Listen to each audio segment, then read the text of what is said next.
السلام عليكم.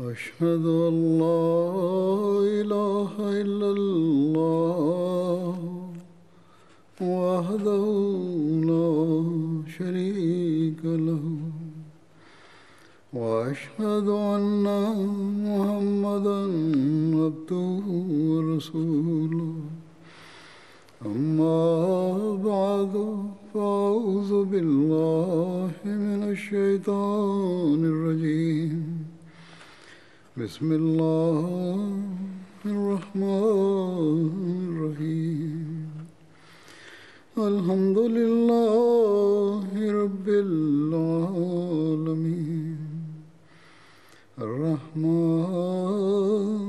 الرحيم مالك يوم الدين إياك نعبد وإياك نستعين اهدنا الصراط المستقيم صراط الذين أنعمت عليهم غير المغضوب عليهم ولا الضالين.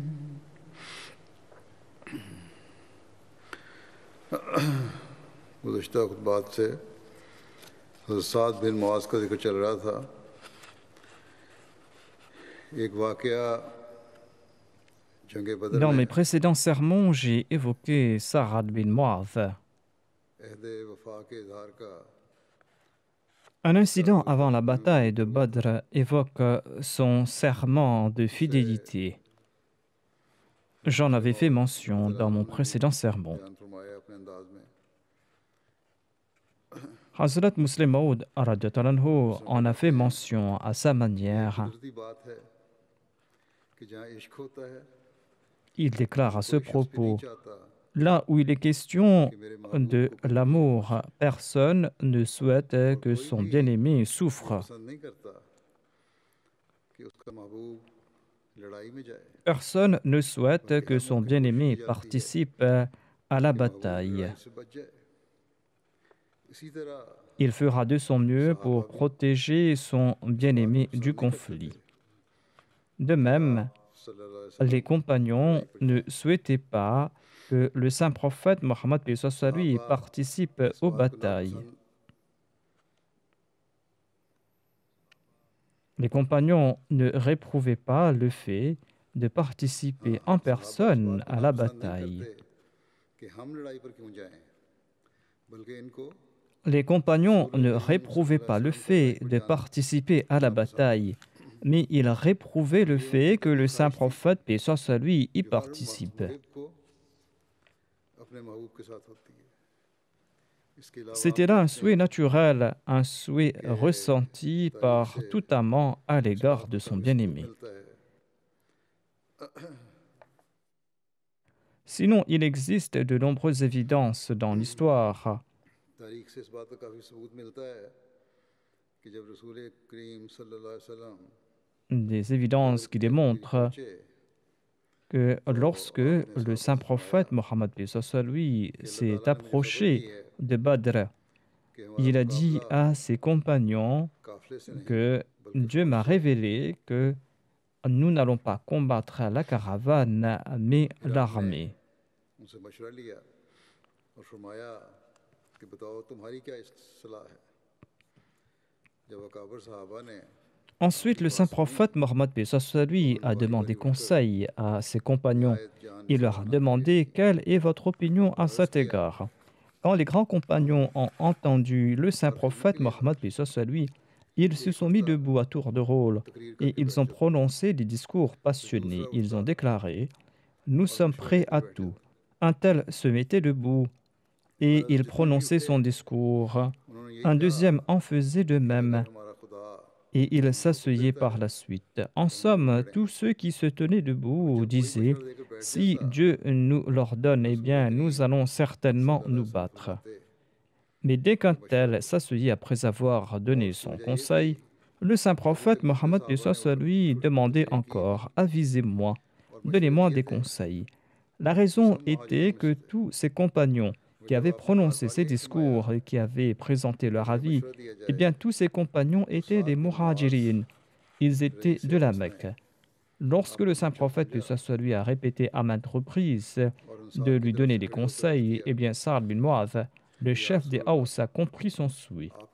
Il s'est mis debout et il a dit au nom des Ansar: Ô envoyé d'Allah, on ne cesse de vous offrir des avis, mais vous ne cessez de répéter: conseillez-moi. L'on comprend que vous souhaitez connaître l'avis des Ansar. Nous étions silencieux jusqu'à présent pour la simple raison que si nous étions en faveur de la bataille, eh bien, les émigrants auraient cru que nous, les Ansar, souhaitons nous battre contre leurs frères et leurs compatriotes et les tuer. Il a ensuite déclaré: Ô envoyé d'Allah, peut-être que vous avez en tête la condition du pacte conclu avec vous à Aqaba. Cette condition affirmant que nous défendrons Médine si l'ennemi attaque la ville de Médine.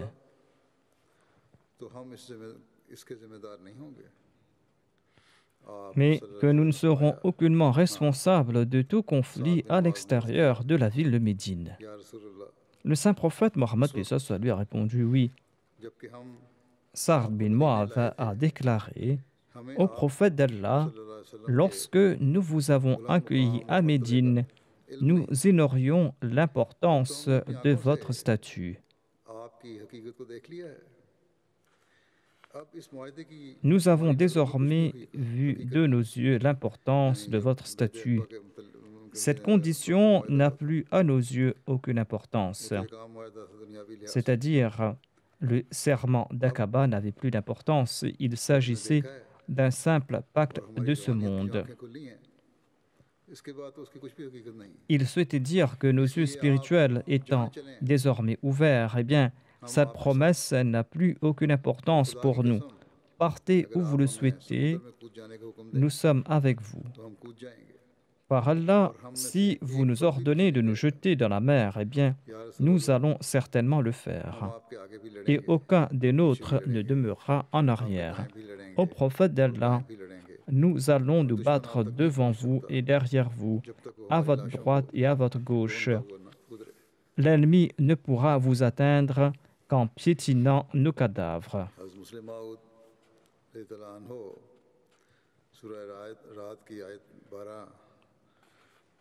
Hazrat Muslim Maud a commenté sur le verset 12 de la sourate Ar-Ra'd. Il est dit dans ce verset: Lahu muwaqibatun min bayni yadayhi wa min khalfihi yahfazunahu min amrillah. C'est-à-dire, pour chacun, il y a des sentinelles qui se meuvent sans répit devant lui et derrière lui. Hazrat Muslim Maud explique que toute la période de la Nubuwa du saint prophète Mohammed lui atteste la véracité de cette promesse d'Allah, notamment qu'il avait placé des sentinelles devant et derrière le saint prophète Mohammed lui. Ainsi donc, à la Mecque, les anges assuraient la protection du saint prophète Mohammed lui. Sinon, comment la vie du saint prophète lui a-t-elle pu être sauve, entourée de tant d'ennemis? Certes, à Médine, l'envoyé d'Allah a joui des deux types de protection. Il jouissait de la protection des anges du ciel et il jouissait aussi de la protection des anges de la terre, c'est-à-dire celle de ses compagnons. La bataille de Badr présente un très bon exemple de cette protection interne et externe. Quand le saint prophète Mohammed lui s'est rendu à Médine, il avait conclu le pacte avec ses habitants qu'ils ne seront pas contraints de le soutenir pour toute bataille menée à l'extérieur de la ville. Au cours de la bataille de Badr, le saint prophète Mohammed lui a demandé conseil aux Ansar et aux émigrants. les émigrants insistaient sur l'importance du combat. Mais le saint prophète Mohammed paix soit sur lui leur demandait encore « Conseillez-moi ». Sur ce, un compagnon Ansari, Sa'ad bin Mu'adh, a déclaré « L'envoyé d'Allah s'adresse-t-il à nous ?» Le saint prophète Mohammed paix soit sur lui a répondu « Oui ». Sa'ad a déclaré « Nous avions certes conclu le pacte que nous ne serons pas obligés de battre à vos côtés à l'extérieur de la ville. Mais ce temps est révolu. Ayant constaté de visu que vous êtes un prophète véridique de Dieu, eh bien, ce conseil n'a plus d'importance.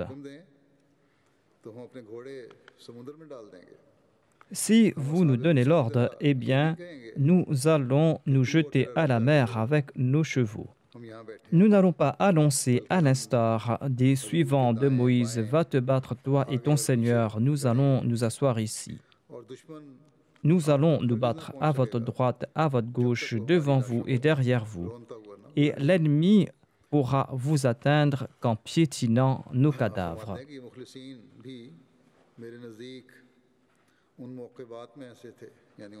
Hazrat Muslim Maud déclare « Ses compagnons sincères faisaient partie de ces sentinelles qu'Allah avait suscitées pour la protection du saint prophète Mohammed paix soit sur lui. » Un compagnon a déclaré « J'ai participé dans 13 batailles en compagnie du saint prophète Mohammed paix soit sur lui. Mais je souhaitais prononcer la phrase de Sa'ad bin Mu'adh au lieu de participer à toutes ces batailles. » Cette phrase qu'il voulait prononcer concernait le serment de fidélité de Sa'ad bin Mu'adh.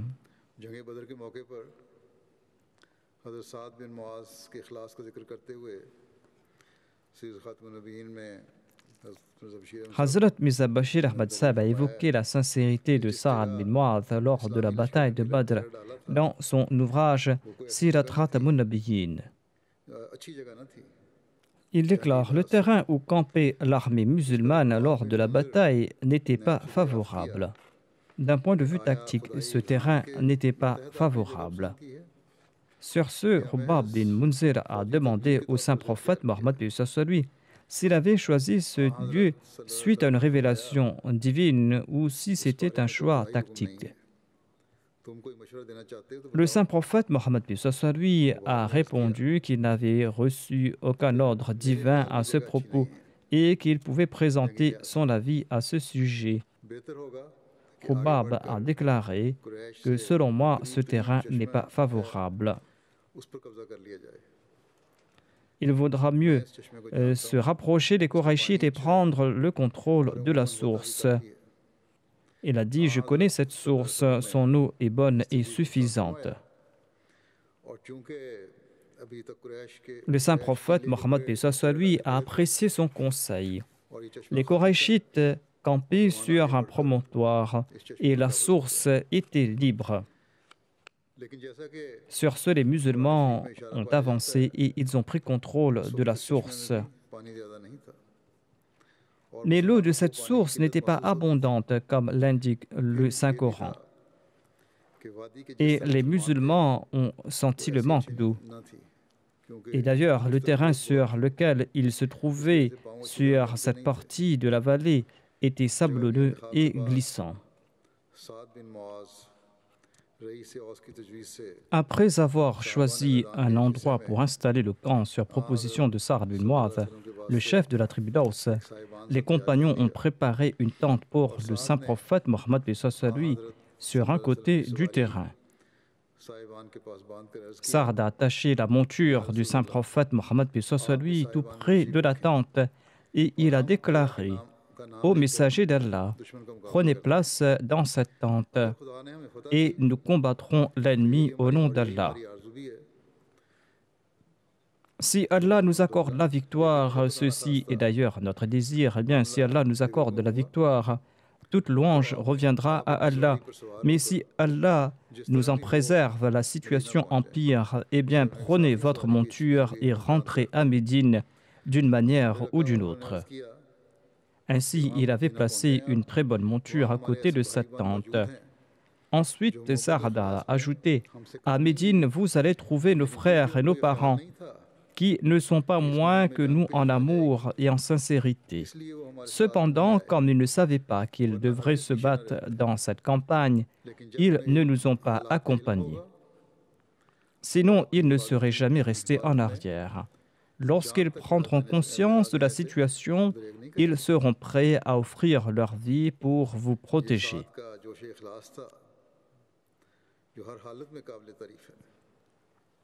Telle était la sincérité passionnée de Saad qui mérite en tout cas des éloges. Mais peut-on croire que le messager d'Allah fuirait jamais le champ de bataille? Le saint prophète, paix soit lui, était toujours sur le front lors de la bataille. Et lors de la bataille de Hunayn, une armée de 12 000 soldats a tourné le dos. Mais ce cœur de l'unicité divine n'a pas bougé d'un centimètre. En tout cas, la tente était prête et Saad, avec d'autres Ansar, ont monté la garde autour de cette tente. Le saint prophète Mohammed lui s'est retiré à l'intérieur en compagnie d'Abu Bakr. Ils ont passé la nuit à l'intérieur. Et toute la nuit, le saint prophète Mohammed lui a supplié Allah les yeux en larmes. Et on dit que dans toute l'armée, seul le saint prophète lui est resté éveillé toute la nuit. Les autres ont pu se reposer à tour de rôle.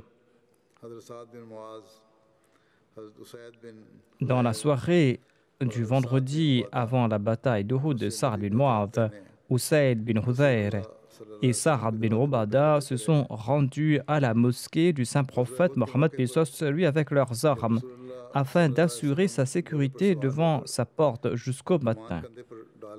Le saint prophète Mohammed lui est sorti de Médine pour la bataille à cheval. Il avait son arc à l'épaule et sa lance dans la main.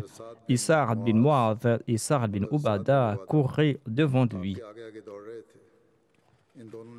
Tous deux portaient leur cotte de maille et les autres étaient placés à la droite et à la gauche du saint prophète Mohammed sallallahu alayhi wa sallam. Hazrat Mirza Bashir Ahmad Sahib relate ceci à propos de la bataille d'Uhud. Il déclare que le saint prophète Mohammed lui est sorti de Médine après la prière d'Asr avec un grand nombre de ses compagnons.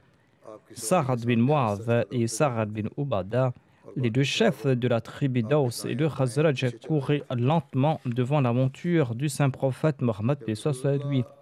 Les autres compagnons étaient à sa droite et à sa gauche ou derrière lui.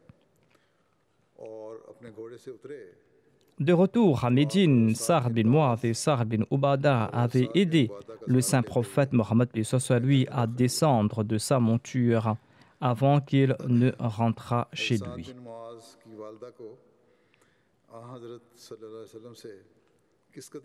La mère de Sa'd bin Mu'adh éprouvait une grande affection à l'égard du saint prophète Mohammed lui.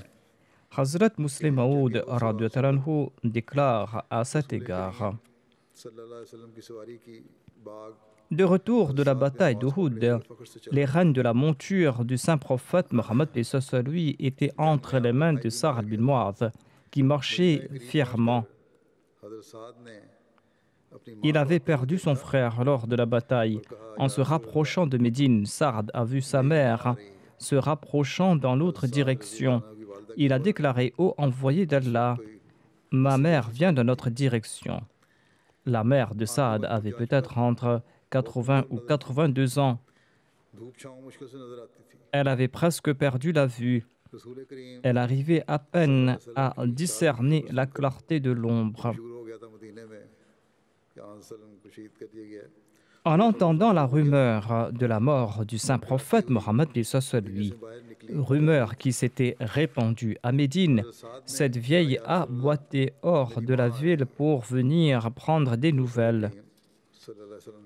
Sa'd a déclaré: ô envoyé d'Allah, voici ma mère, elle vient dans notre direction. Le saint prophète, paix soit lui, a déclaré: arrête ma monture tout près d'elle.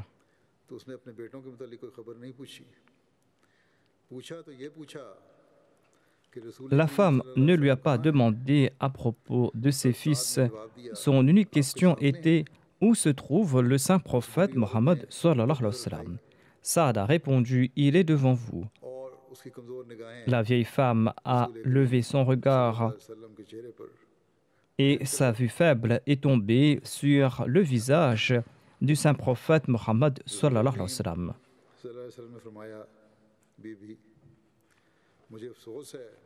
Le saint prophète Mohammed lui a déclaré: je suis triste de la mort de ton jeune fils lors de cette bataille. Quand on entend pareille nouvelle durant la vieillesse, on perd tous ses sens. Mais cette vieille femme a offert une réponse emplie d'amour. Elle a répondu: ô envoyé d'Allah, que dites-vous là? Je me souciais uniquement de votre personne.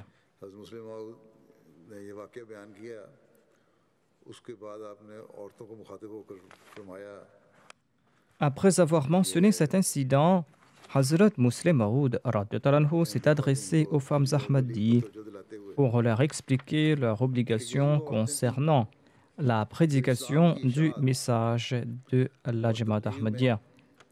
Il a déclaré: ces femmes se tenaient aux côtés des hommes pour la diffusion du message de l'islam.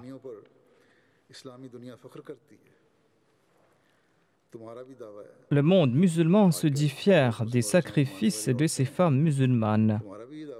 Vous, les suivantes du Messie premier l'Islam, vous affirmez que vous croyez en lui et vous affirmez que le Messie premier l'Islam est le deuxième avènement du saint prophète Mohammed sallallahu alayhi wa sallam.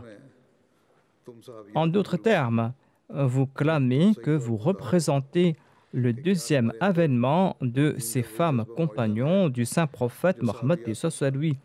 Mais dites-moi si vous possédez les mêmes sentiments à servir la religion. Possédez-vous les mêmes sentiments que ces femmes compagnons? Possédez-vous la même lumière qu'elles possédaient? Vos enfants sont-ils aussi pieux que ces femmes compagnons? À bien y réfléchir, vous allez constater que vous êtes bien loin de ces femmes. On ne trouve pas sur la surface de la terre les exemples des sacrifices consentis par ces femmes. Ces sacrifices pour lesquels elles ont mis en jeu leur vie étaient si appréciés par Dieu qu'il leur a accordé du succès en très peu de temps. Ces compagnons, hommes et femmes, ont pu accomplir en quelques années les œuvres que d'autres peuples n'ont pas pu accomplir en plusieurs siècles. Ici, Hazrat Muslim Maud a mentionné ces femmes compagnons, étant donné qu'il s'adressait aux femmes Ahmadi. Sinon, en de nombreux endroits, les califes du passé et moi-même, nous avons souligné le fait que nos hommes doivent aussi montrer ces exemples. C'est là que nous pourrons traduire dans la pratique notre déclaration que nous répandrons le message de l'islam dans le monde entier et que nous allons réunir le monde sous la bannière de l'islam. Cela va se faire lorsque le sacrifice et nos actions seront en accord aux exemples que nous ont présentés les compagnons.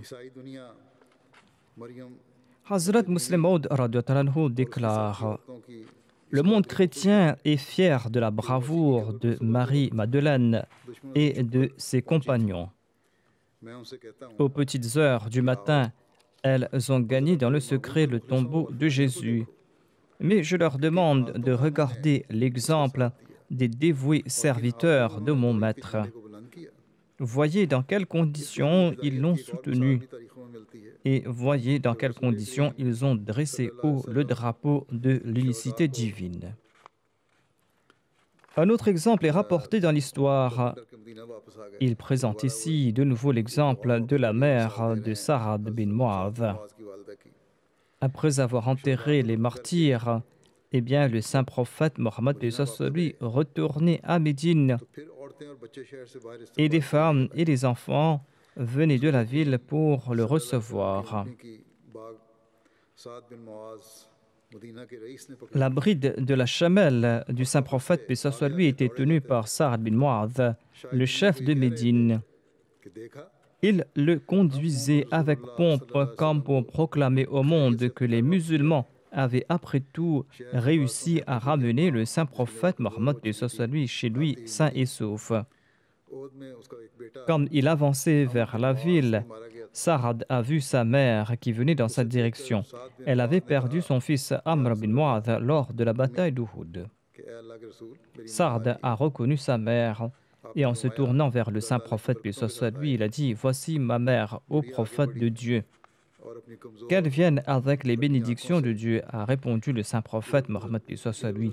La femme s'est avancée et de son regard vide a essayé de découvrir le visage du saint prophète Mohammed, paix soit lui. Elle l'a trouvé finalement et elle s'est réjouie. En la voyant, le saint prophète Mohammed, paix soit lui, lui a dit: Ô femme, j'ai grand chagrin de la mort de ton fils. Mais cette dévote a déclaré: Après vous avoir vu, j'ai rôti ma peine et je l'ai avalée. Cette expression indique un profond amour. Normalement, le chagrin consume un être. Et pourtant, cette vieille femme qui venait de perdre son fils, le soutien de sa vieillesse, a dit qu'au lieu de se laisser consumer par le chagrin, elle avait avalé son chagrin, étant donné que le saint prophète Mohammed lui était vivant. La mort de mon fils ne me terrassera pas. Le fait que mon fils soit mort pour le saint prophète Mohammed lui m'a renforcé.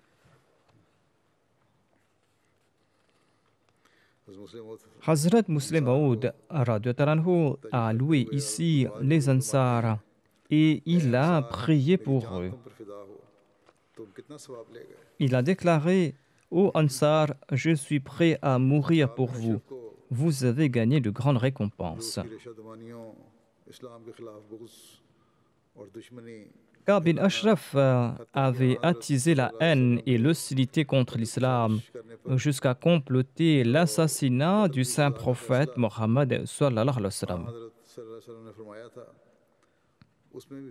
Sur ce, le saint prophète Mohammed lui l'avait condamné à mort après avoir pris conseil à Sa'ad bin Mu'adh en sa qualité de chef de la tribu des Ansar.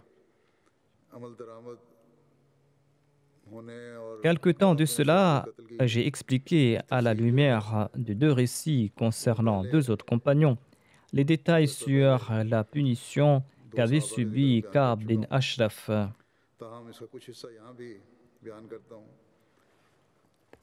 Je mentionne ici la partie qui concerne Sa'ad bin Mu'adh.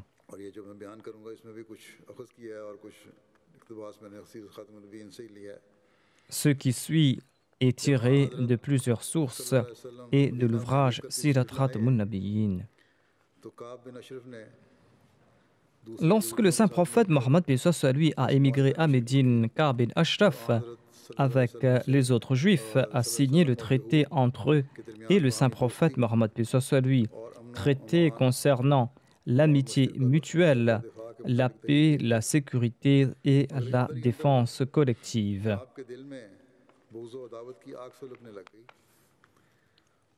Mais au profond de Ka'b, le feu de la méchanceté et de l'hostilité brûlait. Et il a commencé à s'opposer à l'islam et à son fondateur à travers des complots et des conspirations. On dit que Ka'b offrait chaque année des sommes importantes aux érudits juifs et aux chefs religieux. Ka'b s'est enquis auprès d'eux à la lumière des écritures religieuses juives à propos du saint prophète Mohammed sallallahu alayhi wa sallam. Il voulait savoir s'il était véridique ou pas à la lumière de leurs écritures religieuses. Les érudits ont répondu qu'il semblait être le prophète qui leur avait été promis. Ka'b était un farouche détracteur de l'islam et du saint prophète Mohammed. Il était très mécontent de cette réponse et il a renvoyé ses érudits en les qualifiant de grands paresseux et il ne leur a pas versé leur allocation. Quand les érudits juifs ont perdu leur salaire, ils sont venus voir Ka'b après un certain temps pour lui dire qu'ils avaient réfléchi de nouveau. यही हाल उनका था। उन्होंने कहा जी हमने दोबारा गौर Les किया mollahs d'aujourd'hui sont avides d'argent. Mohammad सल्लल्लाहु अलैहि Il en वसल्लम वो était de नबी même नहीं de है cela. जिसका वादा दिया गया था। Les érudits juifs ont déclaré इस qu'ils पर ont सच्ची découvert qu'en तौबा réalité Mohammed sallallahu alayhi wa उनका sallam दिल n'était छोड़ pas के le prophète दोबारा जारी promis. करती है। वो जो खैरात देता था दे दी। Ka'b était satisfait de leur réponse et il a बहरहाल rétabli leur allocation एक annuelle. मामूली बात थी कि यहूदी उलमा को अपने साथ मिला लिया। En tout cas, il s'agissait tout simplement और d'une लेकिन opposition खतरनाक बात religieuse जो थी वो ये थी et il s'était pris le soutien de कि ces जंग érudits बदर के juifs. बाद उसने ऐसा रवैया इख्तियार किया Mais उस son वक्त सदाना opposition a pris और une forme फितनांगेज dangereuse. Après la bataille de और जिसके Badr, नतीजे में il a commencé à मुसलमानों के comploter et लिए à नहायत fomenter la खतरनाक sédition, हालात पैदा हो गए थे। et il mettait ainsi les musulmans en danger. जब बदर के मौके पर मुसलमानों को एक गैर मामूली फतह नसीब हुई और उसाए Quraish Quand les musulmans ont triomphé à Badr et que la plupart des chefs des Korachites ont été tués, Ka'b a compris que la nouvelle काब ने समझ लिया कि religion अब ne ये नया दिन disparaîtra pas आएगी बदला नहीं d'elle-même. आता। पहले तो हमारा ख्याल था आप ही खत्म हो जाएगा, नहीं अब नहीं लगता है कि ये फैलेगा। Il croyait que la nouvelle religion allait disparaître d'elle-même, पूरी कोशिश mais की en voyant le triomphe à Badr, कि il a इस्लाम को compris que मिटाने cette religion va se और répandre. तबाह करने में हर Ainsi तरह donc, से après la हर bataille किसी de का Badr, बर्दाश्त न किया जाए। il s'est कोई भी क्या मशवरा résolu de faire de son mieux pour détruire और फिर ये ठान l'islam लिया complètement. कि मैंने इस्लाम को तबाह व बर्बाद करना ही करना।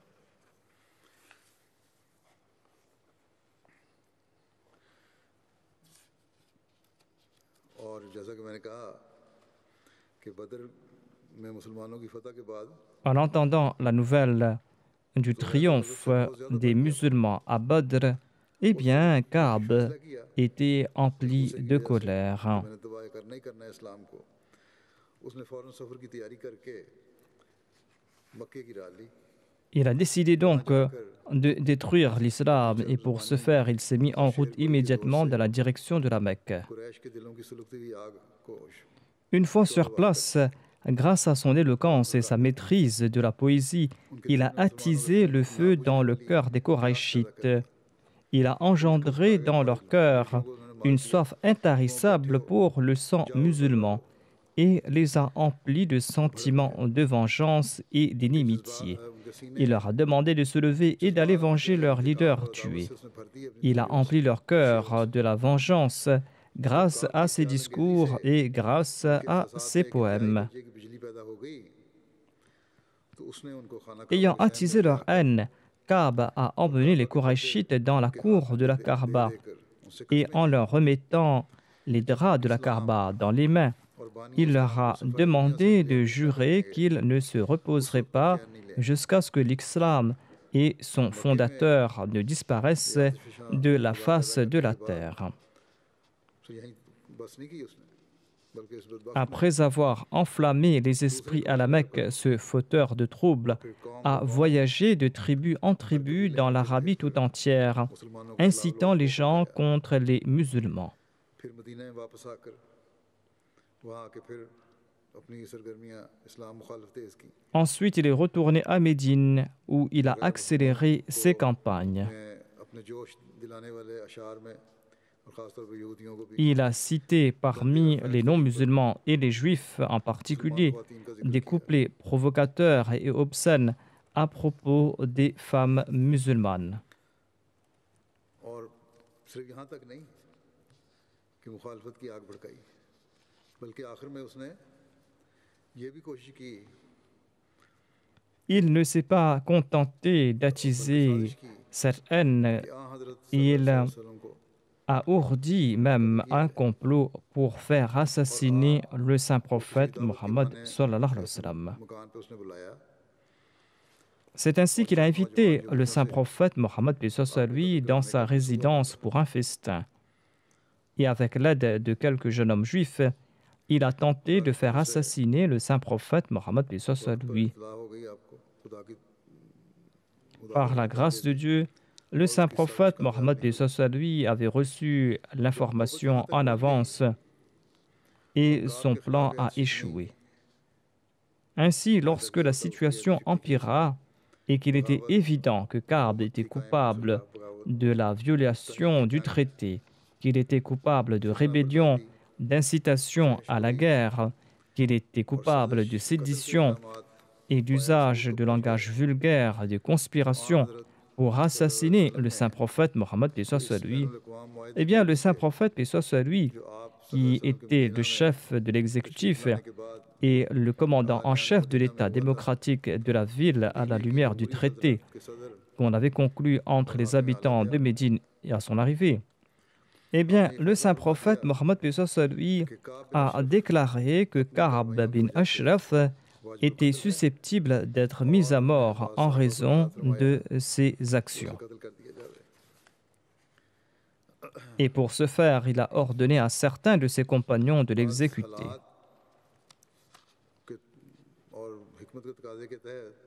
En raison de la situation et pour certaines raisons, le saint prophète Mohammed, paix soit sur lui, a ordonné que Ka'b soit exécuté secrètement par quelques individus à un moment approprié.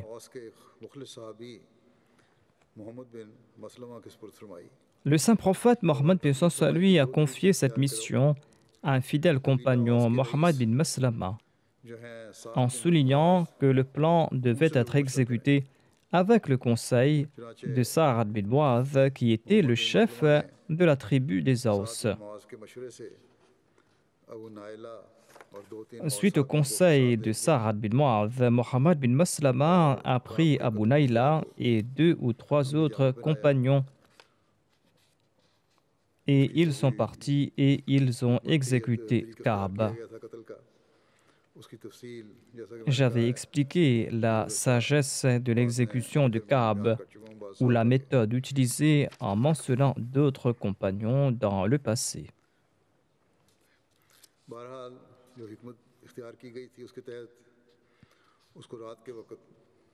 En tout cas, en accord au plan, on l'a fait sortir de chez lui et il a été tué. Les nouvelles de l'exécution de Ka'b ont ébranlé la ville. Le matin, cette nouvelle a ébranlé la ville et le peuple juif était furieux.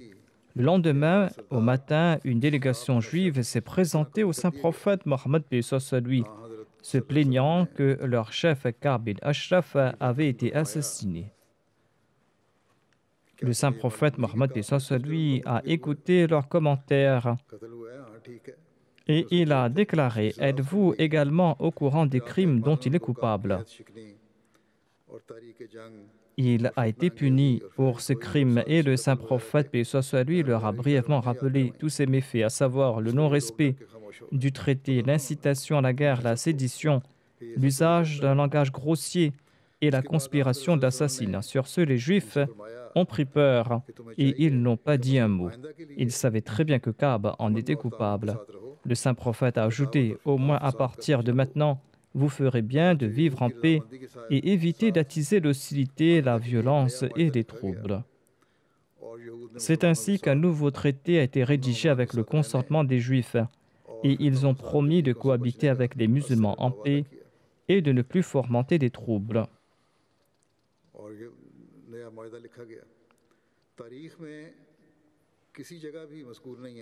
L'histoire ne dit pas si les Juifs, par la suite, ont évoqué l'assassinat de Ka'b et qu'ils ont accusé les musulmans de nouveau. En effet, ils avaient compris que Ka'b avait mérité son châtiment. C'était là la punition qu'il avait méritée. Et d'ailleurs, le saint prophète Mohammed, paix soit sur lui, n'avait pas clamé qu'il ignorait qu'il avait tué. Il a dénombré ses méfaits. D'ailleurs, c'était sa décision car il était le chef de l'État. Et il avait pris l'avis des 2 chefs musulmans de Médine, Sa'ad bin Mu'adh et l'autre.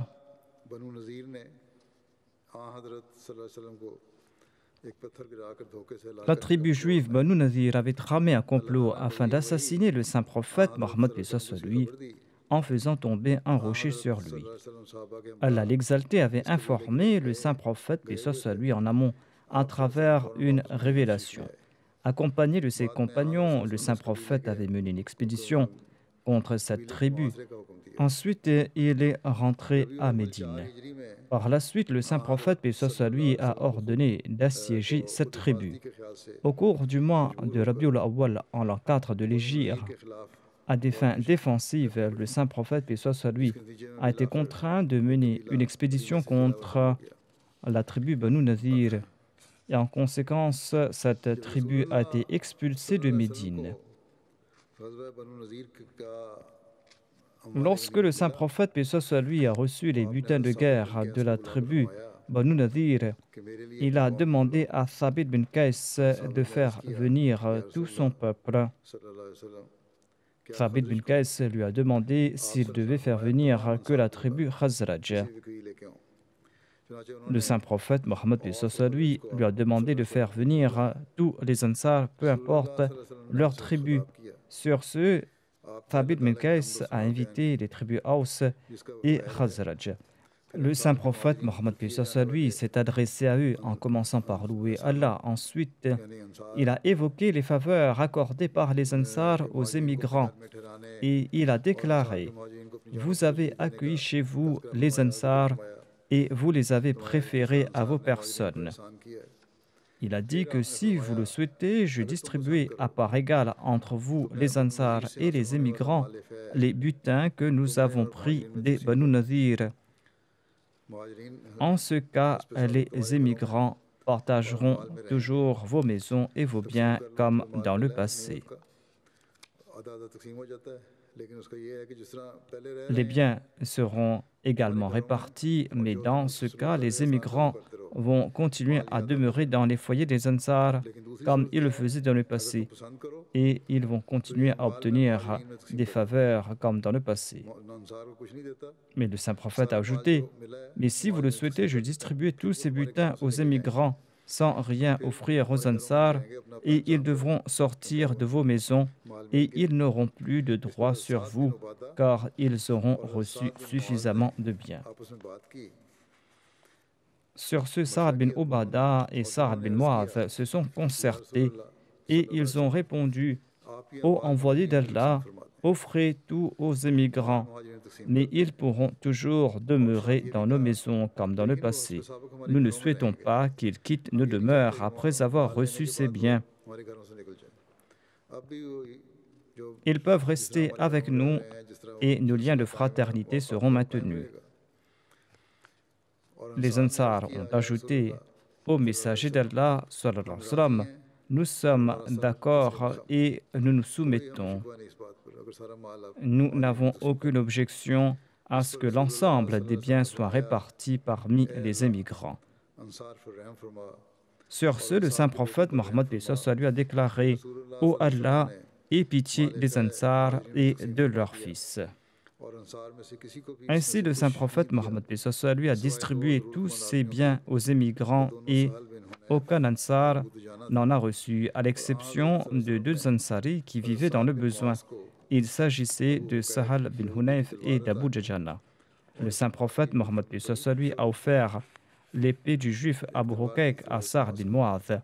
Cette épée était très célèbre parmi les juifs. Il a offert donc cette épée à Mu'adh. Il y a eu l'incident de la calomnie contre Aïcha. Des accusations ont été portées à son encontre. Ceci a été une source de grande souffrance pour le saint prophète Mohammed lui, pour Aïcha et pour leur famille. En réponse à cette attitude des hypocrites, le saint prophète Mohammed lui s'était un jour adressé à certains de ses compagnons. Et nous avons été témoins une fois de plus de la fidélité inconditionnelle de Sa'ad bin Mu'adh. Hazrat Muslim Maud a relaté ce récit de manière très détaillée et j'en ai également fait mention en détail lorsque j'ai mentionné un compagnon nommé Mista. Je vais toutefois présenter la partie de ce récit où l'on trouve mention de Saad.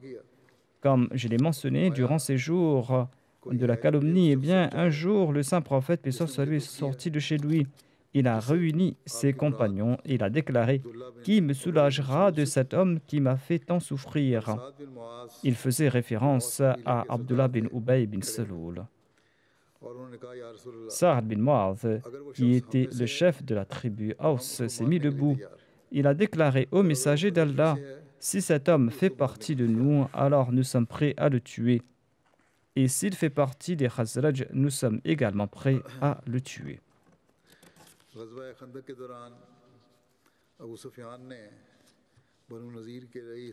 Au cours de la bataille du fossé, Abu Sufyan a envoyé le chef des Banu Nadir, Huy, rencontrer le chef des Banu Qurayza. Le chef de Banu Qurayza qui se nommait Ka'b bin Aswad.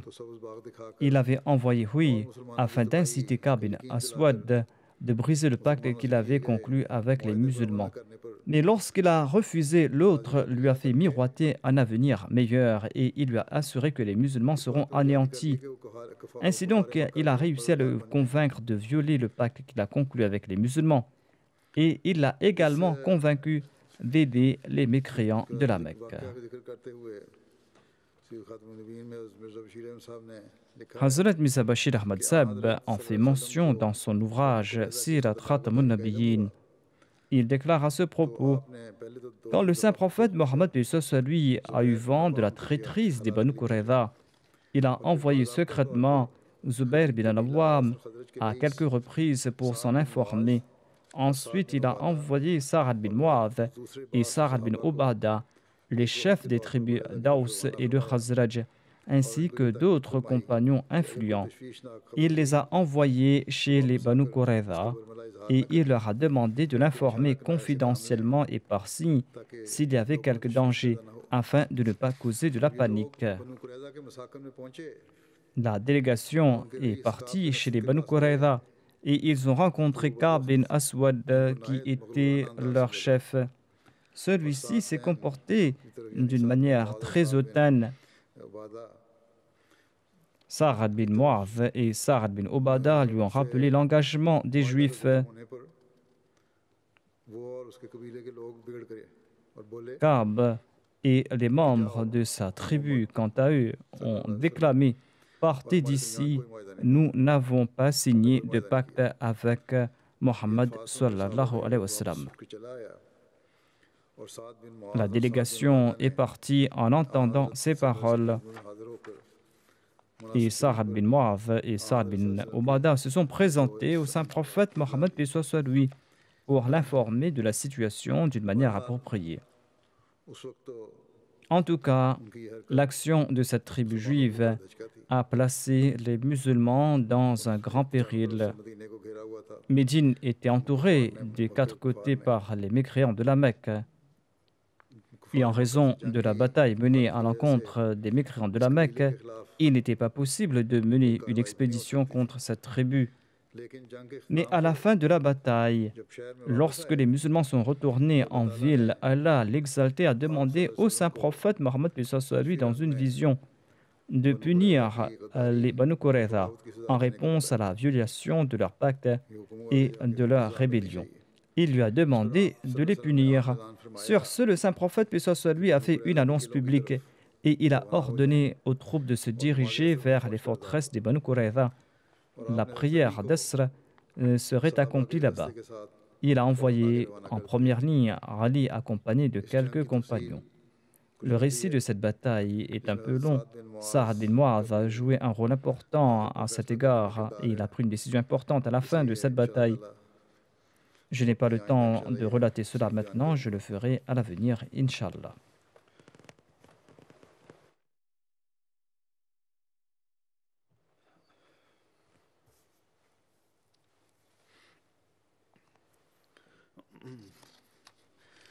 Alhamdulillah,